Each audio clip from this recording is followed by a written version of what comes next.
As an entrepreneur, there are two audiences you need to focus on.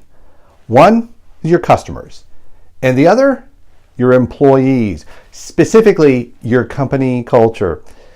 No matter where you look, there's absolutely no technology that can replace the emotional intelligence of your culture. Now, as rapidly as customer buying habits and experiences have changed, so too has the leadership and employee interaction changed. That's why I always come back to that quirky saying, culture eats strategy for breakfast. Entrepreneurs are continually being shocked when they discover that employees are not loyal to your company's strategy. They're loyal to the culture. Strategy, it's only a roadmap of where we are going. It's the culture. The culture dictates how we're going to get there.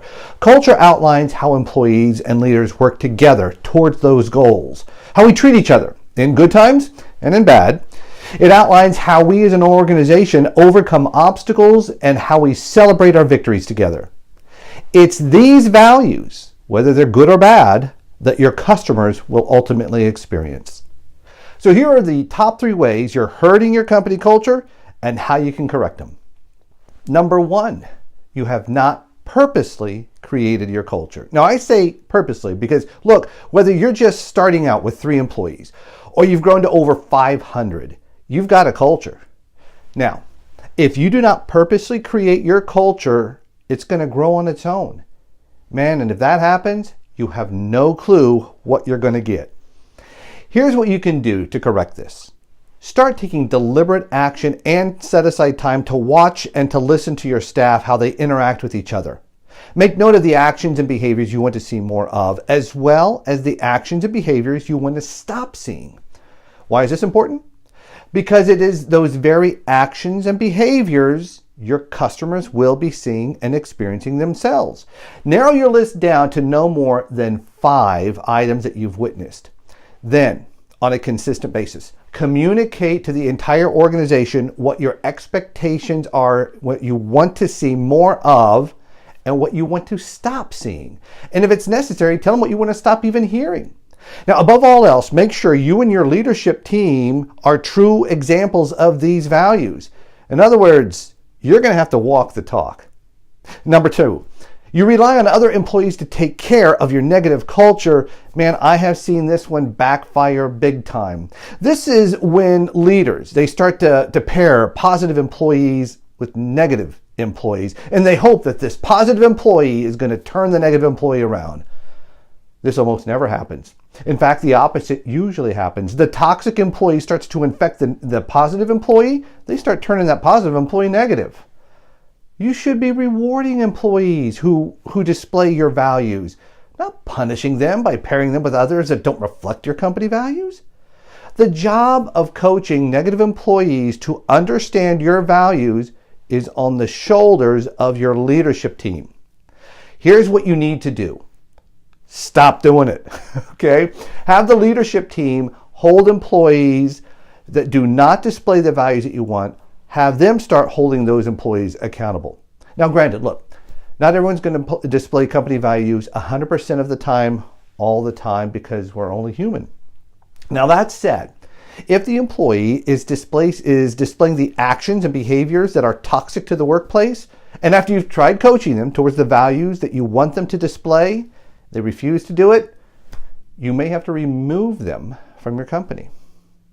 Number 3, you allow your toxic employees to hold you and the company hostage. Now, I've seen this happen countless times in high sales environments. This is when a toxic employee will manipulate leadership into thinking that the entire company just can't survive without them. Here's an example. If you have an employee that is a challenger to your values and they happen to be in a revenue generating position, usually they start planting the thought within the leadership's mind that if they were to ever leave, or worse, you let them go, they're going to take those top customers with them, therefore negatively impacting your revenue stream. Now, if they happen to be in a technical position or in operations, they will develop a process that only they know how to operate. Let them go, bang, operations comes to a screeching halt. Here's what you have to do. First, have more than just one person stay in touch with your top revenue generating clients. Remember, these are your company customers. Now, besides, remember what I've been saying? Usually, negative actions and behaviors that you are witnessing, so are those same customers. Now, in my experience, when I was working in the investment services industry, I noticed our largest customers felt a little bit better knowing that there was a team behind even their primary point of contact. Now, as for the employee that is negative and they happen to be in a technical or an operations position, it is sound business practice to not have any processes that are incumbent on only one person who knows how to execute it. So here's what you need to do in this situation. Dive in. Find out how each operational position or technical position is executed.